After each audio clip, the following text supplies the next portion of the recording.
안녕하세요. 신혜변호TV 신우수 변호사입니다. 밤새 비가 요란하게 오더니 도로가 깨끗해지긴 했는데 낭만을 느낄 수 있었던 나뭇잎이 다 사라졌네요. 쓸쓸합니다. 오늘 같은 날 사실 오전에 일정이 없어서 이렇게 창밖을 보고 있으면 생각나는 사건들이 있죠. 가슴을 쓸쓸하게 하고 이렇게 언짢은 사건들이 있습니다. 변호사가요, 돈을 주면 다 사건을 수임한다고 생각하는데 저 같은 경우 그렇지 않습니다. 수임 거절하는 사건들이 있습니다. 억만금을 줘도 안 하는 사건들이 있습니다. 그런 사건들 몇 개가 있었는가 이렇게 한번 생각을 되짚어 보겠습니다.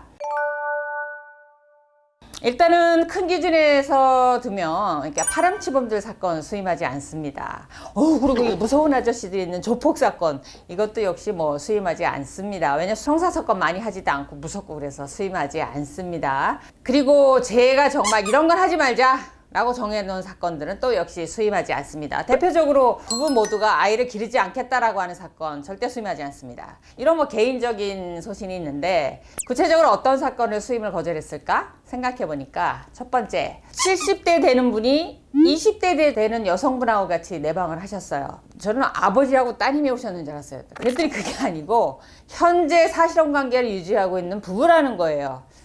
그 소리를 듣는 순간부터 뒤통수에서 짜증이 확 올라오면서 좀 언짢았어요. 좋게 말 안 나가잖아요. 근데 왜 오셨습니까? 이렇게 말을 했더니 내가 지금 이 여자하고 9번째인데 말이야. 6번째에서 7번째로 넘어갈 때 이 6번째 여자가 이혼이 무효라고 소송을 냈어. 그리고 저기 위조를 달라고 소송을 했는데 1심에서 다른 데서 졌어. 내가 볼 때 변호사가 무능력해서 졌다라는 거예요.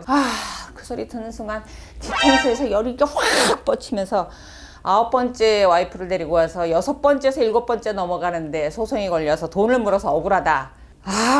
속으로 그냥 올라오지 뭐라고는 할 수는 없고, 그래서 변호사를 바꾸고자 오셨습니까? 그렇대요. 그래서 내가 김 변호사에게 3억 줄게. 그래서 제가 그랬습니다. 지금 3억을 주셔도 수임 안 합니다. 그러고 내보냈습니다. 왜 수임 안 했냐고요? 9번째 20대 여성을 데리고 와서 6번째 7번째 마누라 사이를 건너갈 때 소송에 휘말렸다고. 솔직히 그 옆에 앉아있는 20대 여성이 좀 측은해 보였습니다. 왜 많은 여자들이 그런 남자한테 농락을 당해야 되는지 굉장히 화가 났습니다. 그렇다고 주먹으로 칠 수는 없고. 가시죠. 그런 사건 수임 안 했고요. 그 다음에 대한민국을 시끄럽게 했던 윤관 사건이 있었습니다. 윤관이라고 하는 건 남자 여럿이서 여자 한 명을 강간한 사건이죠. 세상에 2020년도 대명천지 대한민국에서 윤관이라는 사건이 발생한다는 거에 대해서 굉장히 충격이었고요. 성범죄에 대해서 얼마나 엄단지를 취하고 있는데 남자 여럿이서 여자 하나를 강간을 해요. 그러니까 막 기사를 보고 흥분하고 있는데 연락이 왔습니다. 변호를 해줄 수 있겠냐고. 저요? 못합니다. 굶어 죽어도요 그런 사건 못합니다. 남자 여럿이서 여자 하나 강간한 게 그게 사람입니까? 짐승이지. 못합니다. 전 돈 억만금 줘도 못합니다. 그래서 저는요 형사사건 안 합니다. 죄송합니다. 그러고 말았는데, 정말 제가 할 수 있는 최대의 절제된 표현으로 거절을 했지만 저 짐승 사건 안 합니다. 그래서 거절했습니다. 제가 굶어 죽어도 그런 사건은 안 하고요. 저 그런 사람 변호하려고 정말 죽기 살기로 공부해서 변호사 된 거 아닙니다. 앞으로도 안 합니다.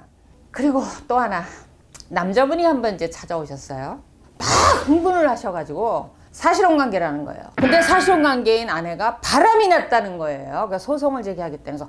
그래서 앉아서 이제 사연을 듣는데, 사실혼 관계가 살기는 15년 전부터 살았는데 사실혼 관계는 1년이 채 안 됐다는 거예요. 그래서 왜 해요? 그랬더니 전처하고 이혼을 작년에 했대요. 그래서 제가 째려봤어요. 그게 사실혼 관계예요? 부척 관계지. 그 전처랑은 왜 그럼 15년 동안은 호적 정리를 안 하셨어요? 그러니까 아니 나 긁지만 하면 살으려고 그랬는데 내가 바람 푼다고 전처가 나를 그렇게 10년을 넘게 괴롭혀서 내가 이혼했지. 그래서 이 여자랑 살았는데 이 여자가 지금 바람이 났다는 얘기죠. 그래서 제가 물었어요.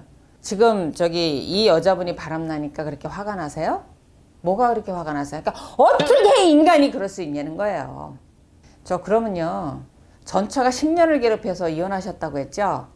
본인 지금 1년 산 사실혼 관계 여자하고 바람 폈다고 화난다면서요. 그럼 남편이 15년 동안 바람 핀 거 본 본부인이 화가 나겠어요? 안 나겠어요? 그 심정 이제 이해하시겠네요? 근데 가만히 있더라고요. 그래서 변호사 도움이 뭐가 필요하신데요? 그랬더니 한 2억 돈 되는 돈을 현금으로 줬다는 거예요. 아 근데 현금으로 줘갖고 이게 근거가 안 나오니까 이 여자가 돈 받은 적이 없다고 한다는 거예요. 그 순간 딱 제 머리에 정강사처럼 쌤통이다. 그래서 그 돈을 돌려받게 해달라는 거예요. 사실 변호사니까 아무리 제가 소신이 있다라고는 하지만 법률적으로 도와드릴 일은 제가 도와드려야죠. 그래서 그렇지만 현금으로 준 걸 안 받았다고 한다는 걸 사실 입증할 수 있는 방법은 없어요. 그래도 제가 소송을 해보려고 했는데 저한테 뭐라 그러는지 아세요? 이길 자신 몇 % 있어요? 이렇게 물어보시더라고요. 그래서 그런 거 물어보시면 안 합니다. 아니 제가 신도 아니고 판사도 모르는 걸 몇 %를 어떻게 맞춰요? 결국은 이제 이 성질을 못 버리고 제가 구박을 줘서 이제 보냈습니다. 그게 며칠 전의 일인데요. 아직도 그 생각만 해도 열받아. 이제. 어째 사람들이 이렇게 뻔뻔하고 자기밖에 모를까? 이런 사건 저 수임 안 합니다. 수임 안 해요.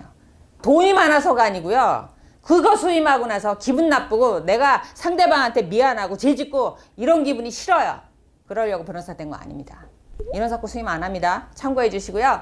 오늘 생각이 나서 해봤습니다. 그래서 변호사라고 돈 주면 다 사건 맞는다. 그런 생각 버리시기 바랍니다. 기본적으로 저희도 인간이고 그 다음에 저희가 사법연수원에서 가장 기본적으로 교육받는 게 인권보호입니다. 정말 인간 해서는 안 될지 대부분의 변호사들은 하지 않습니다. 변호사도 판사만큼은 아니지만 믿으셔도 좋은 직업입니다. 오늘 영상 흥미로우셨다면 좋아요, 구독하기 눌러주시고 알림 설정도 부탁드립니다.